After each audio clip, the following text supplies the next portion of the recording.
Assalamualaikum warahmatullahi wabarakatuh. Hai teman-teman Grade 2, bagaimana kabarnya hari ini? Semoga teman-teman sehat selalu ya, dan selalu dalam lindungan Allah Subhanahu wa Ta'ala. Kembali lagi bersama Miss Yani. Hari ini kita akan belajar tematik kembali. Tema 4, subtema 1, hidup bersih dan sehat di rumah, pembelajaran 3 dan 4. Sebelum kita mulai pembelajaran pada hari ini, mari bersama-sama membaca basmalah terlebih dahulu. Bismillahirrohmanirrohim.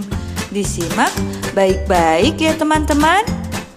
Oke, di sini ada percakapan antara cicak dan kecoa. Miss Yani akan membacakannya ya. Cicak bertanya kepada kecoa, "Mengapa di sekitarmu banyak sampah dan kecoa?" Kemudian kecoa pun menjawab, "Manusia selalu membuang sampah ke sini." Kemudian cicak pun bertanya, "Jika kamu jadi manusia, apa yang akan kamu lakukan?" Kecoa pun menjawab, "Aku akan membuang sampah ke tempatnya. Kalau tidak, rumah akan kotor dan bau. Rumah juga akan menjadi sarang penyakit karena banyak kuman." Kemudian cicak pun menjawab, "Setuju, kita harus membudayakan hidup bersih dan sehat." Nah teman-teman, membudayakan hidup bersih dan sehat agar rumah kita tidak kotor, kemudian tidak bau. Rumah juga akan menjadi sehat, tidak menjadi sarang penyakit karena banyak kuman. Jadi kita harus membudayakan hidup bersih dan sehat. Teman-teman bisa dilihat gambar di bawah ini. Nah, ini adalah ciri rumah yang bersih, yaitu tidak ada sampah berserakan. Kemudian debu-debu selalu dibersihkan. Kemudian peralatan rumah tangga juga tersusun rapi. Dan yang terakhir, rumah dicat dengan warna yang menarik. Nah teman-teman, itulah ciri rumah yang bersih. Hindari rumah yang tidak bersih. Rumah yang tidak bersih harus dihindari. Rumah yang tidak bersih banyak kuman. Kuman inilah yang menyebabkan penyakit. Jika sakit, berbagai kegiatan akan terganggu. Badan akan terasa lemah dan lesu. Nafsu makan pun akan berkurang. Kemudian, rumah yang tidak bersih banyak penyebabnya. Bisa saja karena rumah jarang dibersihkan, sampah dibuang sembarangan, dan tidak diolah. Sampah akan menumpuk dan menjadi bau. Tumpukan sampah inilah yang menjadi sarang penyakit. Nah teman-teman, jadi kita harus hindari rumah yang tidak bersih agar kita terhindar dari penyakit. Teman-teman, kalau tadi hindari rumah yang tidak bersih, nah sekarang halaman rumah yang kumuh harus dibersihkan. Disadari atau tidak, halaman rumah terkadang jarang diperhatikan. Sampah berserakan, tanaman bunga juga jarang disiram. Tanaman bunga menjadi kering dan banyak yang mati. Halaman rumah menjadi kumuh dan gersang. Halaman rumah yang kumuh harus dibersihkan. Sampah-sampah harus disapu dan dibuang ke tempatnya. Jika perlu, sampah dapat didaur ulang. Salah satu hasil daur ulang adalah pupuk kompos.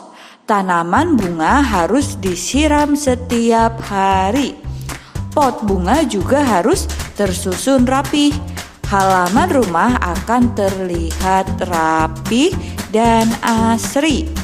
Nah, teman-teman, jadi halaman rumah yang kumuh harus kita bersihkan. Di sini ada kosakata yang berhubungan dengan rumah kotor. Nah, teman-teman, di sini ada kosakata dan makna kosakata. Nah, di sini kosakatanya yaitu ada 4. Yang pertama yaitu kena noda. Kemudian kosakata yang kedua yaitu sampah. Makna kosakatanya barang atau benda yang dibuang karena tidak terpakai lagi. Kemudian kosakata yang ketiga yaitu maknanya binatang yang amat kecil dapat menyebabkan penyakit. Kemudian kosakata yang terakhir yaitu ada bau. Makna kosakatanya yaitu sesuatu yang kurang sedap ditangkap indera penciuman. Nah, teman-teman, itulah kosakata yang berhubungan dengan rumah kotor dan kosakata, dan juga ada makna kosakata. Teman-teman bisa diperhatikan gambar di sini adalah ciri halaman rumah yang tidak bersih. Yang pertama yaitu ada sampah berserakan dan bau. Kemudian banyak daun yang berserakan. Kemudian tempat sampah pun berserakan. Dan yang terakhir yaitu banyak rumput yang mengganggu tidak dipotong. Nah, teman-teman, itulah ciri halaman rumah yang tidak bersih.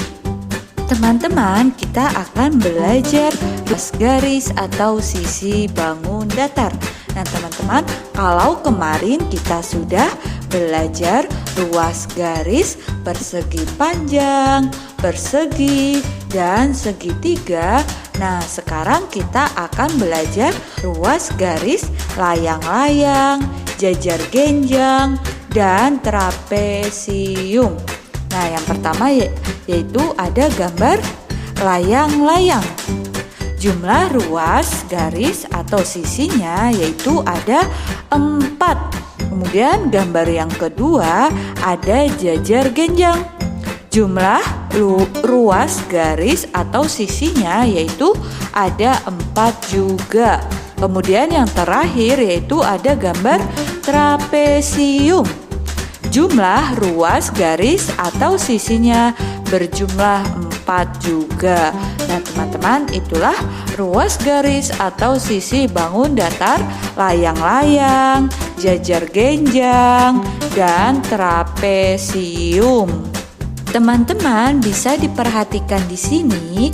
Nah, di sini ada gambar potongan kertas dan kemasan makanan. Gambar potongan kertas dan kemasan makanan berupa bangun datar.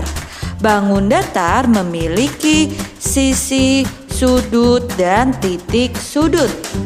Nah, teman-teman, kalau kemarin kita sudah belajar ruas garis, nah hari ini kita akan belajar sisi, sudut, dan titik sudut. Teman-teman bisa diperhatikan di sini. Di sini ada gambar yang berbentuk persegi dan jajar genjang. Nah, di sini ada sisi, sudut, dan titik sudut. Nah, sisi itu sama dengan ruas garis. Jadi, sisi itu adalah garis yang membatasi suatu bangun datar. Kemudian ada sudut. Sedangkan sudut itu adalah ujung dari setiap bangun datar. Nah, di sini teman-teman bisa diperhatikan ya, yang setengah lingkaran yang ada di ujung. Nah, itulah yang disebut dengan sudut. Kemudian ada titik sudut. Nah, titik sudut itu adalah titik pertemuan dari dua garis atau ujung dari sebuah sudut. Nah, teman-teman bisa diperhatikan di sini. Yang Miss Yani beri titik kuning, itulah yang disebut dengan titik sudut. Jadi, gambar di sini memiliki 4 sisi. Kemudian sudutnya juga memiliki 4 sudut. Kemudian titik sudutnya juga berjumlah 4. Oke, teman-teman, di sini Miss Yani punya contoh. Nah, di sini ada gambar jajar genjang dan persegi panjang. Jajar genjang banyak sisinya, yaitu ada 4. Kemudian banyak sudutnya juga ada 4. Dan yang terakhir banyak titik sudutnya, yaitu 4 juga.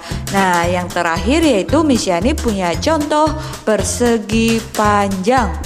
Banyak sisinya, yaitu ada 4. Kemudian banyak sudutnya juga ada 4. Dan yang terakhir yaitu banyak titik sudutnya juga 4. Nah, teman-teman, itulah sisi, sudut, dan titik sudut dari sebuah bangun datar. Teman-teman, sampai di sini penjelasan dari Miss Yani. Sampai di sini apa teman-teman ada yang ingin ditanyakan atau ada yang belum paham? Jika teman-teman ada yang ingin ditanyakan, boleh tanyakan langsung kepada Miss Yani. Nah, sekarang tugasnya yaitu mengerjakan latihan subtema 1, pembelajaran 3 dan 4, halaman 22, 23, dan 27. Kemudian dilanjutkan kembali halaman 33 dan 34.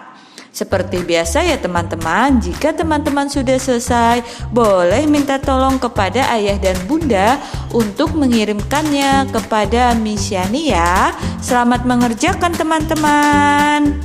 Sekian pembelajaran tematik hari ini. Kurang lebihnya Miss Yani mohon maaf ya. Mari kita tutup dengan membaca hamdalah bersama-sama. Alhamdulillahirobbil alamin. Sampai jumpa kembali ya teman-teman. Bye-bye. Wassalamualaikum warahmatullahi wabarakatuh.